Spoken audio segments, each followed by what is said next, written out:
I'm a photographer on board the Steve Irwin.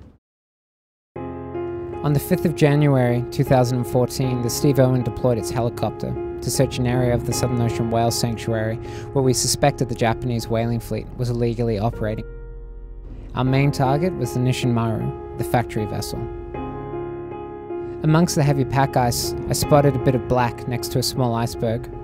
Camera at the ready, I fired off a shot and was able to confirm to our helicopter pilot Jerry that we had successfully found the Nisshin Maru. As we approached the last remaining factory whaling vessel in the world, I caught a glimpse of shades of black and grey, and suddenly realised the horrible truth, that the Nisshin Maru had 3 Minke Whales on its deck. Of the whales, 2 lay on their backs, their white chests exposed to the sky, blood pooling around them. The third lay flat on her stomach, her great weight pulling downwards, her face frowning, her eyes closed. As we circled around to the port side, the scene became even more horrific. The middle of the ship is where the whales are to be cut up, and in this spot, underneath and around the feet of 20 or so men, lay the remains and blood of a recently butchered whale. The red burst from the decks, shocking and grotesque. In the center lay a twisted and contorted mess of flesh. All around it, in every direction, were chunks of dark red flesh, strings of muscle, a large section of spinal cord, and even the unmistakable formation of the jawbone and head. A 4th Minke whale had just been decimated here.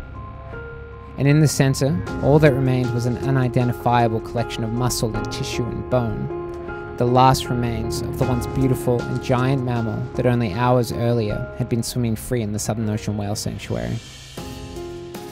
The crew of the Nisshin Maru walked through this blood, stood on the bones of the whale, and from our height, moved around like ants on the carcass of a dead animal on the sidewalk. Each one carried either a large blade, a knife, a hook, or sometimes all of the above. I reminded myself that if I were to believe the government of Japan, then these were their scientists. All that I saw were butchers selecting their cuts of meat, separating the prime sections from the flesh that they deemed useless, which was pierced with hooks and dragged to the port side of the ship, to a conveyor belt, to be tossed back into the wild seas of the Antarctic, now flowing with blood. Low on fuel, we returned to the Steve Irwin as Sea Shepherd tightened the noose and moved in on the whaling fleet, ensuring that they had nowhere to run. Within 24 hours, we had successfully driven the whaling fleet out of the Southern Ocean Whale Sanctuary. The images and the footage that we collected on that day have exposed the brutal reality of Japanese whaling, which is nothing but an illegal whale meat operation. The world has seen these images and has become outraged.